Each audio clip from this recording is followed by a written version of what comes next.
From the front pages of your newspaper to the in front of your television screen, once again, we bring you a comprehensive review of the press during the week. Welcome to the Headliner. My name is Monica Chanda. And my name is Kurtley Gwindi. Today, of course, we delve into a topic that has sparked widespread discussions and reactions across Zimbabwe and even abroad. A very topical issue, Monica, I must say. Very topical, and I do believe it's very progressive where we are at as Zimbabwe. And as we get to compare with the rest of the region and the rest of the continent, I have to give it to our government of Zimbabwe for these progressive and supportive laws. And Age yes, of consent. Age of consent is the topic of the day. And of course, the Zimbabwean government announced a significant legal change, raising the age of consent from 16 to 18 to align with the marriage bill, which prohibits anyone marrying anyone under the age of 18 years. Now, this development has not only made headlines, but raised important questions. And we take a look at that, the implications that come with that for adolescents' rights, sexual health, societal norms themselves, amongst many other issues. Now, join us today on the Headliner as we explore this decision, its potential impact on the lives of young Zimbabweans like you and me. And of course, the broader societal issues that come around it, as well as the legal context in which it has emerged, with an award-winning journalist who is joining us today. And this is none other than Lovemore Chazingwa, who will help us unpack this new development. Now, Lovemore, welcome to the Headliner. Thank you very much. Yes, we are going to be looking at this issue, and of course Monica and myself will be interrogating some of the journalistic aspects of this discussion. But Monica, we can't go without saying this has raised the bar with regards to how we will compare ourselves with regards to this law in the region. Definitely, considering that there are so many abhorrent offences that are underway. I mean, you're looking at sexual violations of minors, you're looking at child marriages, gender-based violence, just so many societal ills. And it is true, we need to all be, multi-faceted when it comes to dealing with issues of this magnitude.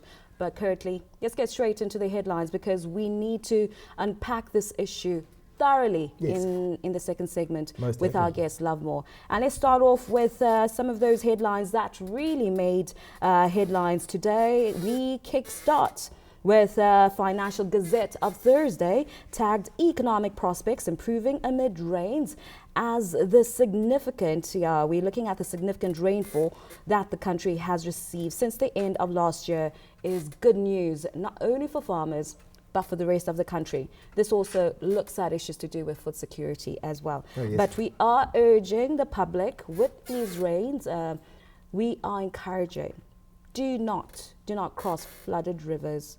Do not cross those flooded bridges as well. Oh yes, and we move on to the very next headline, which is the Chronicle, which has tagged rate mismatch cramps workers. Now, as the periodic exchange rate movement emanating from the currency value mismatch between the Zimbabwe dollar and the United States dollar is creating distortions that shortchange workers who are also receiving end each time prices are being adjusted. Now, we take a look at the disparity between these two currencies, and obviously we'll be delving into some of the exorbitant figures that come when you then exchange your money into the US dollar. And at times, some of the workers we do know that are feeling shortchanged and are on the receiving end of this particular development. However, we do know that government is working long and hard with regards to fixing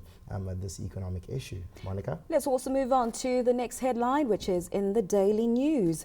And this comes with that tag, sabotagers want to ruin economy. Now, this comes after the ZANU-PF Secretary for Security, Lovemore Chazingwa, said the hardships being faced by poor Zimbabweans are a result of the nefarious activities of a syndicate that is working to actually sabotage both the country's economy and the government. So that is one of the stories I also tackled on the radio side of things. But it's the Headliner, and we continue to unpack those headlines trending right here on the show. Yes, indeed. And we move on to the Herald, which seems to be the core of our story, but at the same time, we did a little bit of unpacking last week, if you are catching up with us, where we were talking about artisanal miners. And this headline was tagged, "Artisanal mining stopped during the rainy season," as the Mines and Mining Development Minister, Soda Jemu, that is Honorable Soda Jemu, said that it was important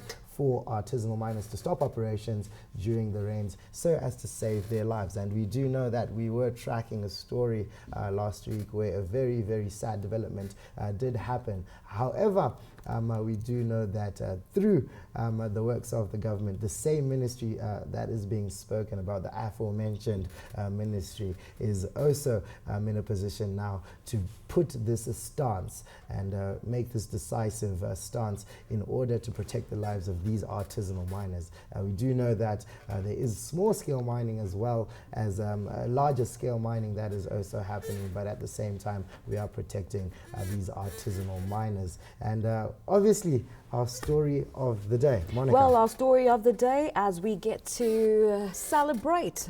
It is a celebratory time when we're looking at, different instruments of the law. It's good news for this week, isn't it? And when we're looking at Zimbabwe, we always support good news. Yes. Sometimes it gets so heavy when we are talking about some of those headlines that are so emotional.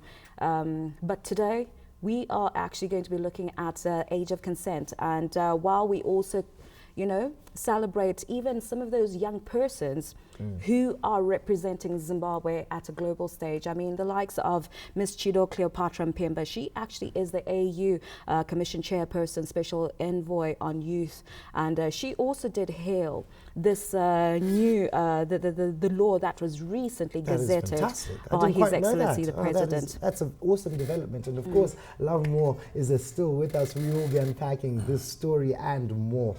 This is everything to do with the age of consent, raising the bar from 16 to 18. Please do stay tuned. This is the headliner. Don't go anywhere.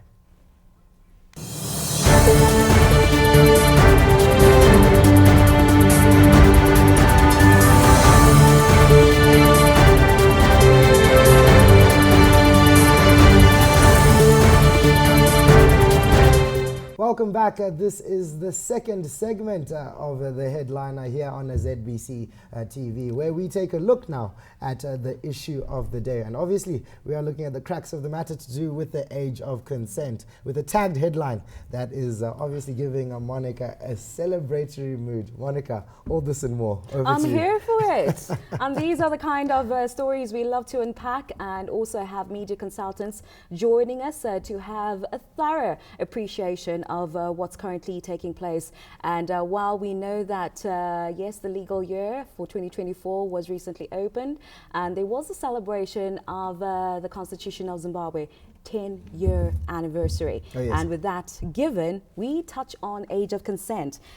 In comparison to Zimbabwe, Nigeria actually has the lowest age of consent. Imagine 11. And looking at Angola, 12. We also have other countries, Niger, Comoros at 13, which is sad. But quite an interesting, perhaps Lovemore, thank you so much for staying with us on the headliner. Oh, welcome. Perhaps chime in on this issue because, yeah, we are looking at a time behind the actual motive behind this decision that has come together with many legal advisors as well as legislators, also making sure that this bar is raised from 16 to 18. Perhaps just give us a little bit of your insight with regards to the comparison, perhaps the discrepancies between the marriage bill and this new law. Okay, thank you. What was happening is we're having two sets of laws which were like conflicting. We're having the legal consent for girls on sexual matters at 16, then the legal age of for marriage was 18. So that gap was making a lot of voids in application of the law, even in the carriage of justice. So it is quite progressive and good for those legal ages to be at par so that we would have just laws and even the application of justice, especially protecting young women and girls. And we're having a lot of stories about the abuse of girls. Looking at the age of 16, we especially looking at girls who are still in school, high school. And when you allow those to consent to sex even before marriage, it's detrimental to the country, to society, even on a global stage. So it is quite progressive, and it's good for the age to be raised. We're looking at the issue of maturity, the issue of human rights, the issue of the rights of children. They must be catered for. Early child marriages are also part of that conversation. Yes, and enticing someone into sexual matters, or even soliciting for sex at that age. So the government and that SI2, which was announced on January 12th by His Excellency President Dr. Idi Mnangagwa, is progressive for society, for the country. It is progressive for development, and it's for the good of the future when we look at it from a holistic point of view.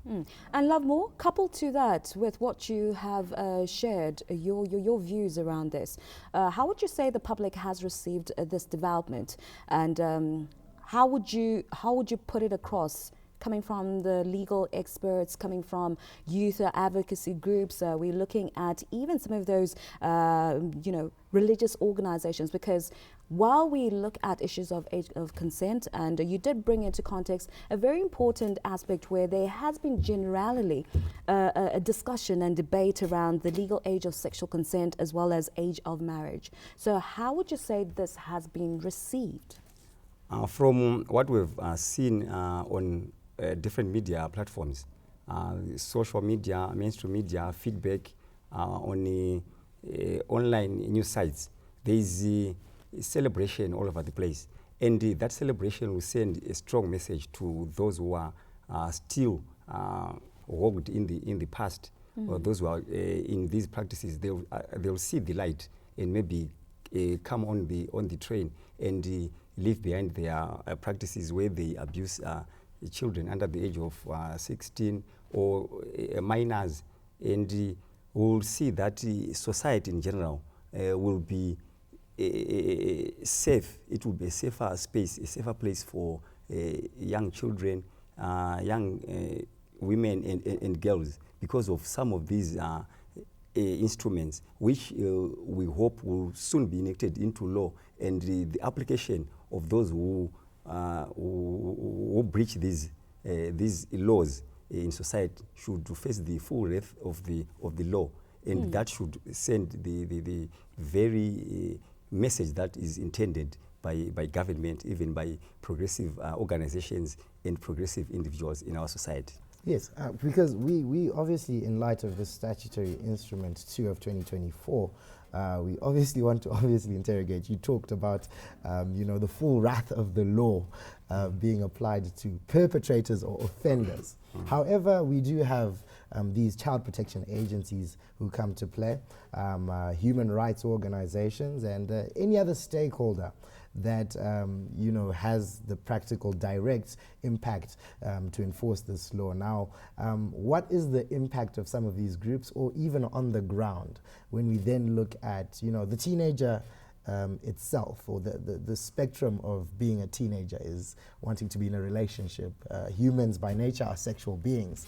What is going to be the impact of this law now in the everyday society and its applicability? Okay, thank you so much. Obviously, there's going to be some voices who may be in discord with the application of this SI instrument. But when you look at the future of any person, or the health of any person, it begins with their core decisions, foundation. Yes, their physical health. Yes. And when you look at the issues to do with the sexual intercourse, with sex, we look at someone is to be protected in the entirety of their rights. So when government is implementing instruments or acts that protect someone's health first, like if we look at the issues of sexual reproduction and even the spread of diseases a detriment to someone's education and progress in society. We are saying this is something that should be done away with. We have to look at someone who's protected their mind, their physical health, and they must enjoy all their rights in their entirety and move forward as a child. So they do what they're supposed to do at the right time, at the right age. Now, Monica, what it sounds like to me is that Lovemore is saying that there's not enough education. Is that what you're saying, sir? No, I'm not saying there's not enough education. We're saying when we want to protect young girls and young women, we have to look at their health first. Their sexual reproduction issues? It's very much important. And they have the right to education, having a healthy body. And a healthy mind and a healthy body will bring us the person, the right child we want, the right future that we want for the country to progress. But even in terms of progression, there are barometers when we're looking at issues of this nature. Let's talk about the comparative nature of the age of consent issue. The region itself, if we are to compare, how would you say legislatively Zimbabwe has done, and the lessons that can be drawn, not only from how legislation has been drawn in other parts of the continent, but how we have enacted and probably revised and developed our own laws? Okay, thank you so much. Zimbabwe here is now a leading light in protecting the rights of children and in raising the age of consent among sexual matters among girls.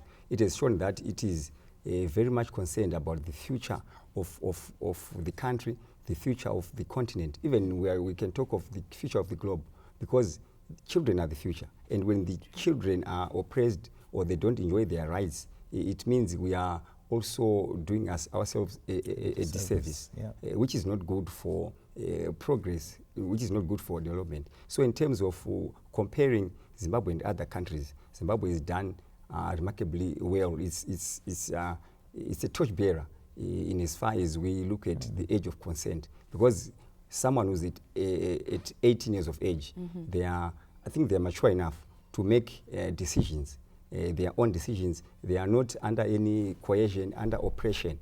So in the region, when we say other countries are still lagging behind in terms of legal age of consent, some may be around 12 years of age, 13 years, 14. It's not proper, it's not good, because we are looking at someone who cannot make decisions that are just for themselves, who cannot make proper decisions, mature decisions. So Zimbabwe is doing remarkably good in the region, even in the continent. And while even with the continental approach to say let the children play, it is important that we regard these issues and the protection of the child. Definitely, Monica. And we are, with the riveting statistics you introduced this segment with, we are looking at full emancipation of women and eradication of issues to do with child marriages, gender-based violence, as well as violations of minors. And indeed, it is a day to celebrate, enlightening moment, and of course a good way to start the 2024. A bad way for us to be ending this segment, sadly, where we were having discussions and more to do with this new statutory instrument 2024. But thank you so much, Lovemore, for joining us. We look forward to having more progressive conversations with you. You're welcome. Absolutely. And Monica, as we wind up, of course, we are still with the headliner, all things to do with issues trending in the press. Please don't go anywhere. Stay tuned for our next segment.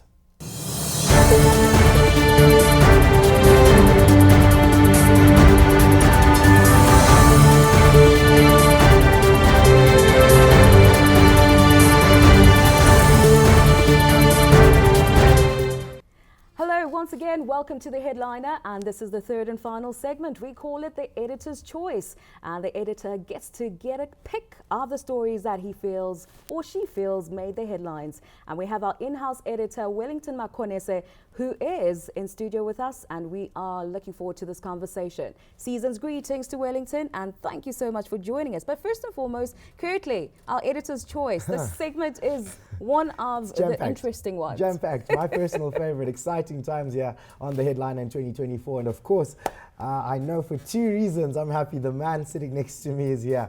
First and foremost, it's been a long time coming. Sure.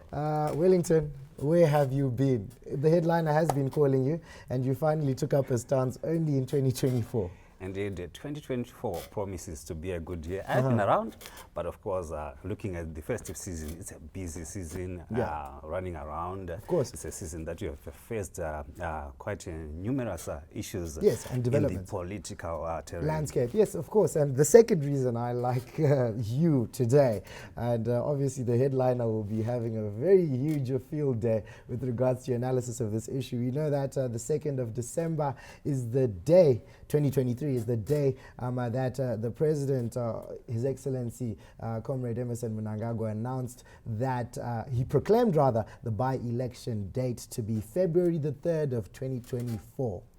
What are we looking at with regards to that day, Wellington?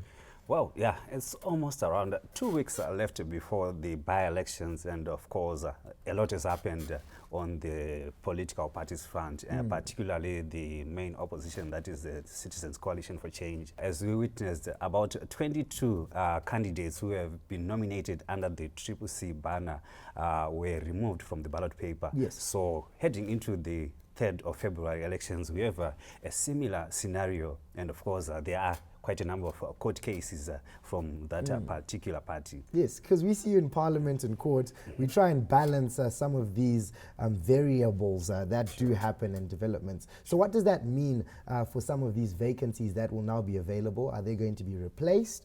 And with regards to probably the discord that we are seeing building up to this day, where does that put the whole political landscape across the country? Well, where we stand, the President proclaimed the date for elections after the recalls, which now stand. So that's set in stone, and it's never going to change regardless of the noise. As it appears, elections are on. Okay. And we have cases at the High Court. One that was dismissed yesterday, where the Nelson Chamisa-led faction filed an urgent application to seek the revocation of the recalls by the Interim Secretary General, Sengeso Chapangu. So that case has been thrown away, meaning that elections are on course. But then let's also touch on these by-elections slated for the 3rd of February. Given that some of those constituencies that include Chegutu West, we're talking about Pilandaba, we're looking at Seke, just to mention a few of those constituencies that will be in those by-elections.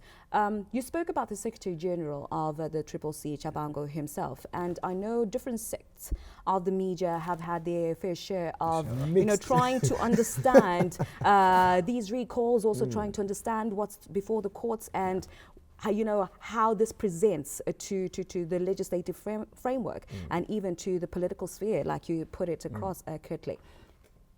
Legally speaking, what is the media doing in terms of understanding and really getting to the ground and also having the experts unpack for them these issues rather than just putting out stories? Are they really going to these legal experts, going to the Constitution as well, and understanding how the Constitution of Zimbabwe works in order to present to us stories that are meaningful and factual with regard the whole debacle at hand right now? Well, yeah, it's quite an emotional topic, to be honest, looking at how it started when these recalls were initiated at first. And you will see from the various facets of the media, you will see that emotions are running. And but what the High Court has just put across to the public through the various court cases that have been handed over, we can see that the situation paints a picture that within the CCC, the problem is structural. So for anyone to dismiss what is happening, I think it's a prejudice on our part as the media. And as it stands right now, it appears people are getting to appreciate the dynamics of the law and the positions per se of those who are supposed to be initiating rulings on the part of the CCC, be it Chamisa, be it Shabangu, it stands on the part of the party. So it's quite a complex issue for the ordinary person to quite understand where it's stemming from. But historically, looking at the people involved, they were involved in the previous political formation, that is the MDC. And now coming into the CCC, it's a complex institution to understand it.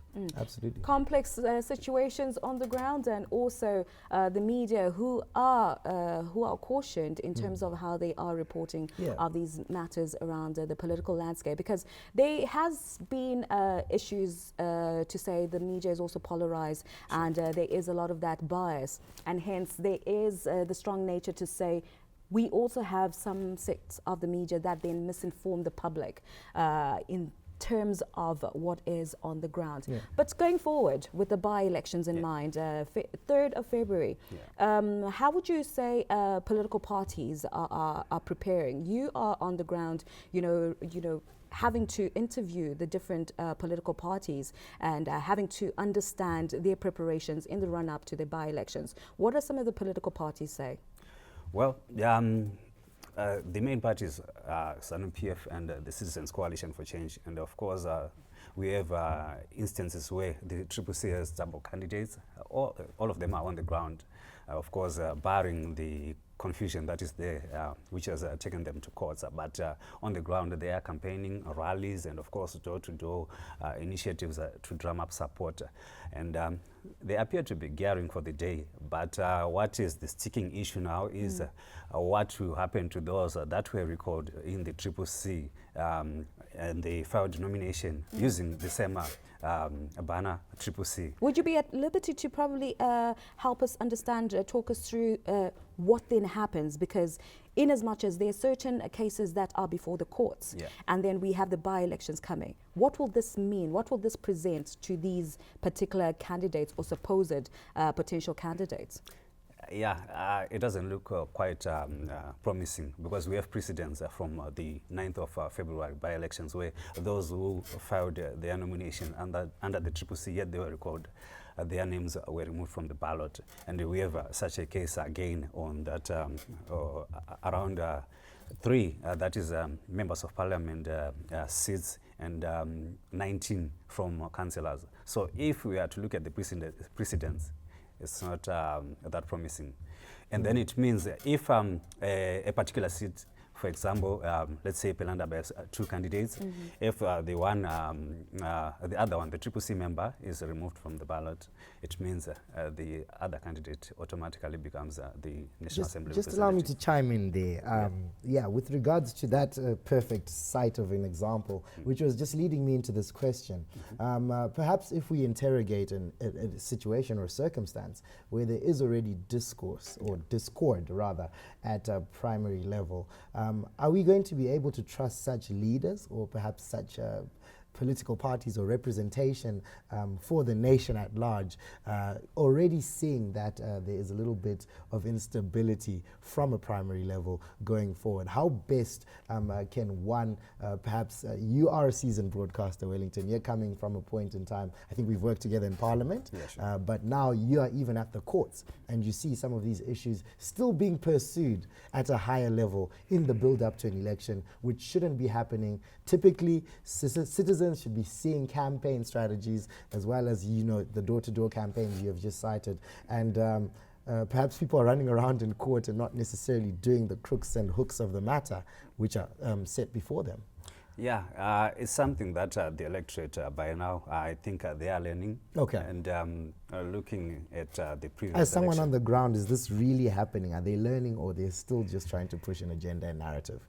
if you were to use the 9 December by-election as a template, I think maybe they are learning, because if you look at the results previously, the CCC and the MDC, they were the holders of much of those seats. But if you look at it, ZANU-PF managed to claim 6 also out of 9 of those seats. So maybe they are learning, barring other factors, of course. All right. Okay. And your quick take on social media. How is social media impacted? We know we are the mainstream media. We are talking as journalists here on national television. But at the same time, how important is social media in the build-up to this by-election Or that influence that comes with social media. Yeah, I think social media has done a lot, both good and bad, of course. Misinformation and, of course, informing correctly. So yeah, it has been doing the most. On both ends. On both ends. Yes, sure. Wellington Makone says, seasoned broadcaster Monica, of course, chatting to him in 2024, opening up our eyes with regards to issues around the by-elections that are up and coming. Exactly the conversations that Monica enjoys. If you bring the business editor, you bring the political editor, I'm here for it. Not forgetting sports. Oh, of course, definitely. Yeah. Wellington, you want to talk a little bit about sports in the next episode? Definitely. Have you been The watching AFCON? Yes, I'm watching it diligently. Diligently. Yeah, sure. I love it. I love it. I But think then- let's go a little bit of the southern of Africa. I hope that's the team you're supporting. Yourself? Well, I have interest in Zambia. Okay, Zambia. Monica? Okay, let's leave it to that AFCON matters. I know I'm a sports fundi of some sort, but at this point in time, we also want to pay our respects to our seasoned journalists that we have lost here Yes, at the indeed. corporation. Our heartfelt condolences going to the 3 families, and most recently, Julius Chirume. And we say, may their souls rest in peace. From all of us here, from the headliner, the crew behind the scenes, ZBC Corporation, our condolences. Monica, it is indeed a somber note that we have to end this particular episode. Please join us next week, same time, same place here on a ZBC. And of course, you are staying in tune with the headliner. See you next time.